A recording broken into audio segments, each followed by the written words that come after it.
যুবকেরা তরুণেরা ও আমার রাসূলুল্লাহ দিওয়ানা গনেরা, কবর স্মরণ করিয়ে দেয় আমি কবর হলাম মাটির ঘর, আমি কবর আমার ভিতরে থাকবে না কোনো পাখা, থাকবে না কোনো এসি, আমি কবর হলাম গরমের ঘর, আমি কবর আমার ভিতরে কোনো পাখা থাকবে না, আমার ভিতরে কোনো এসি থাকবে না, আমার ভিতরে কোনো পাখা এসি কিছু থাকবে না। একটা কথা ভাববেন, আমাদের গ্রামে যে সমস্ত মুরব্বীরা কবর খনন করে, কবর যখন খনন করবে, কবর যখন খনন করা হয়ে যাবে, এরা কবরে শুয়ে পড়বে। আমি শুয়েছি, আমি দেখেছি। আপনার তো উপর খোলা থাকবে, শুয়ে বেশি না 5টা মিনিট আমি সময় দিচ্ছি, 5টা মিনিট শুয়ে দেখবেন কেমন লাগে। আপনার উপর তো খোলা আছে, তখনও উপর খোলা আছে, তো আপনি অক্সিজেন পাচ্ছেন। 5টা মিনিট শুয়ে দেখবেন কবরটা কি জিনিস আপনি বুঝতে পেরে যাবেন। আমাদের চিন্তা নাই কবর কি। হ্যাঁ, হুজুরা বলে যায়, আলেম ওলামারা বলে যায় কবর কবর কবর। আরে একটা মানুষকে যদি কবরে দেওয়া হয়, 1 মাস পর যদি তাকে কবর থেকে তুলে দুনিয়ায় দেওয়া হয় না, সে মসজিদ থেকে জীবনে ফাঁকাইবার হবে না, তার খাওয়া দাওয়া উঠে যাবে। কবরে ফারিস্তা কে আসবে একটু বলেন, কথা বলেন নাকি? মুনকার নাকি? জি, অবশ্যই মুনকার নাকির আসবে। আজকে একটা জিনিস শুনে রেখে দেন, হাদিস পাকের ভিতরে এসেছে, হযরত ইমাম গাজ্জালি হুজুর কিতাব লিখছে দাকাইকুল আকবার বলে, কবরে মুনকার নাকির ফারিস্তা আসবে না। জি হ্যাঁ, আমি বলে দিচ্ছি, আপনাকে কবরে রাখার পরে কবরে মুনকার নাকির ফারিস্তা প্রথমে আসবে না। আপনাকে যে ফারিস্তা আসবে এসে আপনাকে লিখতে হবে। জি, আমি দলিল দিতে পারবো, এতটা বিশ্বাস। নওজওয়ানেরা, আব্বারা, তরুণেরা ও রাসূলুল্লাহ দিওয়ানা গনেরা, ও মুস্তাফা জানের রহমাতে পাগল গনেরা, কোন বান্দাকে যখন কবরে রাখা হয়, ওই বান্দার কবরের ভিতরে হযরত মুনকার নাকির ফেরেশতা আসার আগে ওই বান্দার কবরের ভিতরে আল্লাহ পাকের ফেরেশতা চলে আসবে, যার নাম হবে হযরত রুমান আলাইহিস সালাম। মনে থাকবে কি নাম? হযরত রুমান আলাইহিস সালাম বান্দার কবরের ভিতরে চলে আসবে, বান্দার কবরের ভিতরে চলে এসে বান্দাকে তুলে বসাবে, বান্দাকে তুলে বসিয়ে বান্দাকে প্রশ্ন করবে, ও আল্লাহ পাকের বান্দা, ও আল্লাহ পাকের বান্দি, দুনিয়ার জমিনে কি ভালো কাজ করেছো, কি অন্যায় কাজ করেছো, কি সৎ কাজ করেছো, আমি আল্লাহ পাকের ফেরেশতা, আমি হযরত রুমান আলাইহিস সালাম আমার সামনে লিখে ফেলো, আমার সামনে লিখে ফেলো, কেননা আমি আল্লাহ পাকের অর্ডার নিয়ে এসেছি। লিখতে বলবে তো অবাক করা বিষয়। ওই বান্দাটা বলতে লাগবে, ওই বান্দিটা বলতে লাগবে, ও আল্লাহ পাকের মালাইকা, ও আল্লাহ পাকের ফেরেশতা, ও হযরত রুমান আলাইহিস সালাম, আমি কি দুনিয়ার জমিন থেকে কি খাতা কলম নিয়ে এসেছি, আমি কিসের উপরে লিখব? আমার কাছে তো কোনো খাতা কলম নাই।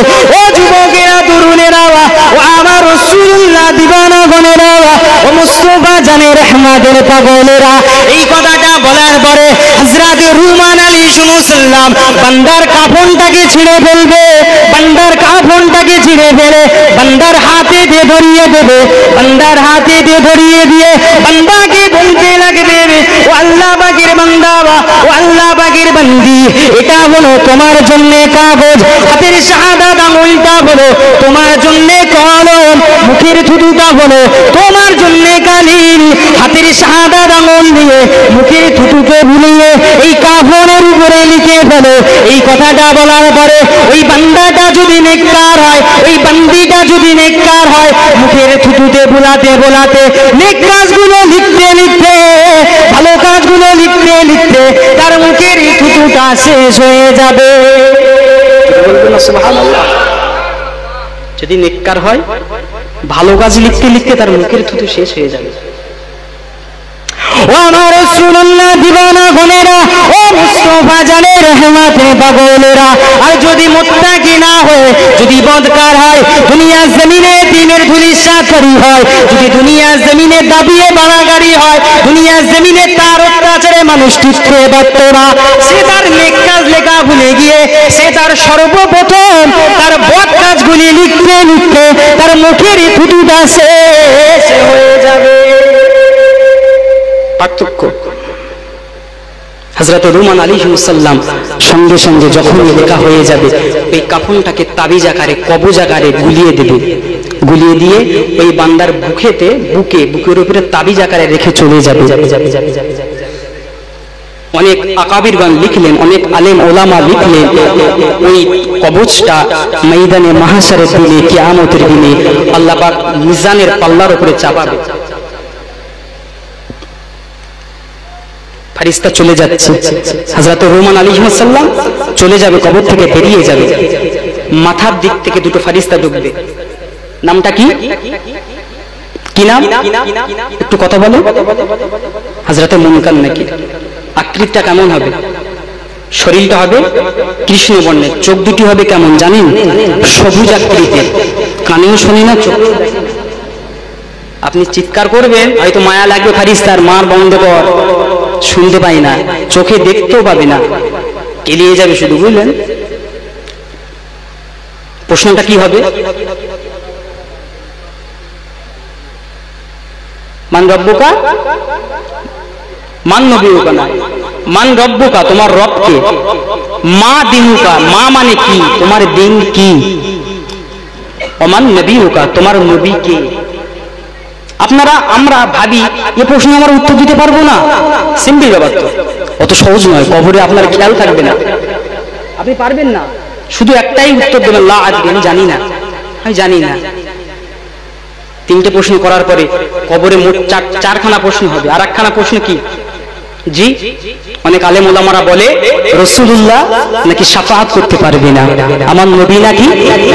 বাংলাদেশের এক আলেম বলছিল, নেমো খারাপ, বলছে রাসূলুল্লাহ নাকি কিয়ামতের দিনে তানার নিজের গুনার জন্য চিন্তিত থাকবেন। বলবেন না নাউযুবিল্লাহ?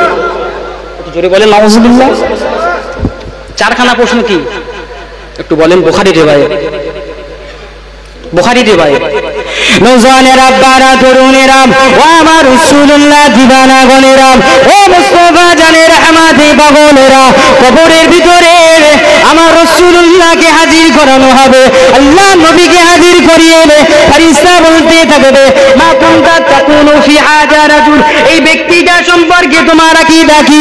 এই ব্যক্তিটাকে কি তুমি চেনো? এই ব্যক্তিটা সম্পর্কে তোমার আকীদা কি? বান্দা যদি নবী প্রেমিক হয়, বান্দা যদি নেককার হয়, বান্দা যদি নামাজি হয়, আল্লাহ নবীকে দেখে চিনতে পেরে যাবে, আল্লাহ রাসূলকে দেখে চিনতে পেরে যাবে, আল্লাহ নবীকে দেখে চিনতে পেরে বলতে লাগবে, হাজা মুহাম্মাদুর রাসূলুল্লাহ সাল্লাল্লাহু আলাইহি ওয়াসাল্লাম, ইনি অন্য কেউ নয়, ইনি হলেন আমাদের নবী, শেষ নবী, আমাদের রাসূল। ও যুবকেরা, তরুণেরা, ও আমার রাসূলুল্লাহ দিবানা গণেরা, যদি বান্দা মুত্তাকি না হয়, যদি বান্দা নেককার না হয়, যদি বান্দা নামাজি না হয়, আল্লাহ নবীকে দেখে তারা চিনতে পারবে না। তারা অবাক চিত্রে তাকিয়ে তাকিয়ে বলতে লাগবে, লা আদরি, আমি চিনি না, এই ব্যক্তিটাকে আমি জানি না। বক্সটা কি হয়েছে? কি দেখো মাইক ম্যান, বসেন বসেন ভাই, চাচি বসেন বসেন বসেন, দেখে নেই, বসেন।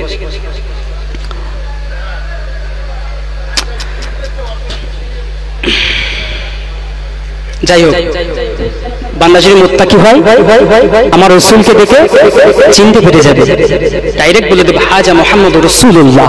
একবার জোরে বলে। আর বান্দা যদি নামাজি না হয়, আমার রাসূলকে চিনতে পারবে না। অতএব আমাদের প্রথম কবর নিয়ে আমাদের ভাবতে হবে, কেননা এই কবর হচ্ছে, আল্লাহর নবী বলছে, কবর হচ্ছে জান্নাতের একটা টুকরা, আবার এই কবর হবে জাহান্নামের একটা টুকরা। আল্লাহ রাসূলের সাহাবী হযরতে আচ্ছা থাক, আপনি থামেন, চুপ করেন।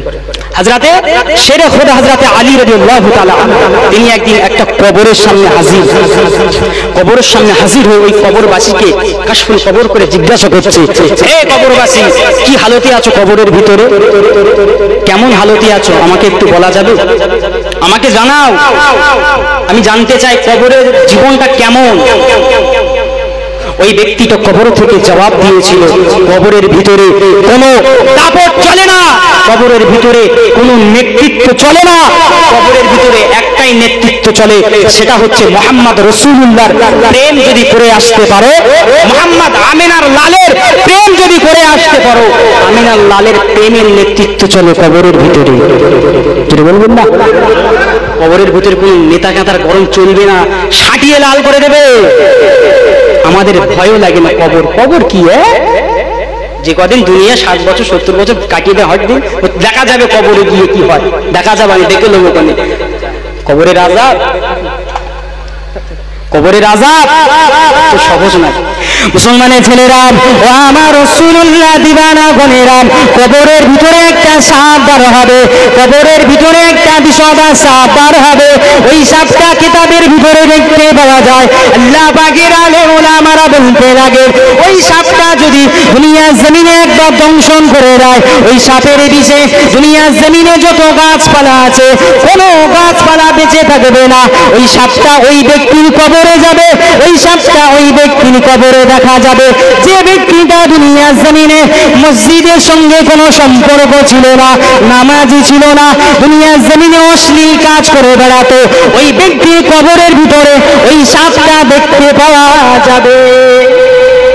এমন একটা সাপ বার হবে। তাই কবর কি বলছে? দ্বিতীয়, আমি কোথায় চলে গেছি? কবর আমি সাপ বিচ্ছু পোকামাকড়ের ঘর, আমার ভিতরে যখন আসবে ভেবে চিন্তে আসবে। তৃতীয়, আমি কবর মাটির ঘর, আমার ভিতরে গরম। যাই হোক, আমাদের কবর নিয়ে ভাবতে হবে। হযরতে শেরে খোদা আলী বলছে, হযরতে আমার দিকে তাকান, হযরতে শেরে খোদা হযরত আলী বলছে, ওই ব্যক্তিটা হযরত আলী হুজুরকে বলছে, ও হযরতে আলী দুনিয়াবাসীকে বলে দাও, দুনিয়াবাসীকে জানিয়ে দাও, কবরের ভিতরে একমাত্র আমিনার লালের প্রেমটাই চলে। একবার জোরে বলেন সুবহানাল্লাহ। অতএব আমাদের কি লাগবে? রসুলের প্রেম, নবী পাকের প্রেম। অবশ্যই নামাজ লাগবে, অবশ্যই রোজা লাগবে। অথচ কিছু কিছু নামাজি আছি আমরা, কিছু কিছু নামাজি আছি লোক দেখানো নামাজি। এই আমি মুসল্লি, এই দেখ আমি মসজিদে নামাজ পড়তে যাচ্ছি, দেখানোর জন্য। ইবাদত কোনো ইবাদত কবুল হবে না। নামাজ যেমন পড়তে হবে রসুলের প্রেম। আপনার সামনে আপনি এমন প্রেমিক হবে, আপনার সামনে যখন রাসূলুল্লাহর তায়েফের জীবনের কথা, বদরের জীবনের কথা বলা হবে, আপনার চোখ দিয়ে পানির তুষারগুলি গড়িয়ে গড়িয়ে পড়বে। তাই তো নাকি? জি, গড়িয়ে গড়িয়ে পড়বে সেই রাসূলুল্লাহর প্রেম। অথচ আমাদের মতো কিছু আলেম ওলামারা এই রকম স্টেজে বলে বেরিয়ে দিয়ে যাচ্ছে, আপনাদের মতো শ্রোতারা সামনে আছে বলে বেরিয়ে দিয়ে যাচ্ছে রাসূলুল্লাহ শাফাআতুন নবী নয়, আল্লাহর নবী কবরে জীবিত নয়, বলে দিয়ে যাচ্ছে। আহলে সুন্নাত ওয়াল জামাতের আকীদা কি? ইন্নাল্লাহা হারামা আলাল আরদ আন তাকুল আজসাদাল আনবিয়া ফানবি আল্লাহু হাইয়্যু ওয়া ইযা। আল্লাহর নবীগণ, ইন্নাল্লাহা নিশ্চয়ই আল্লাহ পাক হারামা আলাল আরদ, আল্লাহ পাক জমিনকে হারাম করে দিয়েছে, আন তাকুল আজসাদাল আনবিয়া, আল্লাহর নবীগণের দেহকে জিসম মুবারককে ভক্ষণ করতে। ফানবি আল্লাহু হাইয়্যু ওয়া ইযা, আল্লাহর নবীগণ হলেন জিন্দা এবং কবরে তাদেরকে জান্নাতি রিজিকও দেওয়া হয়। একবার জোরে বলে। আরো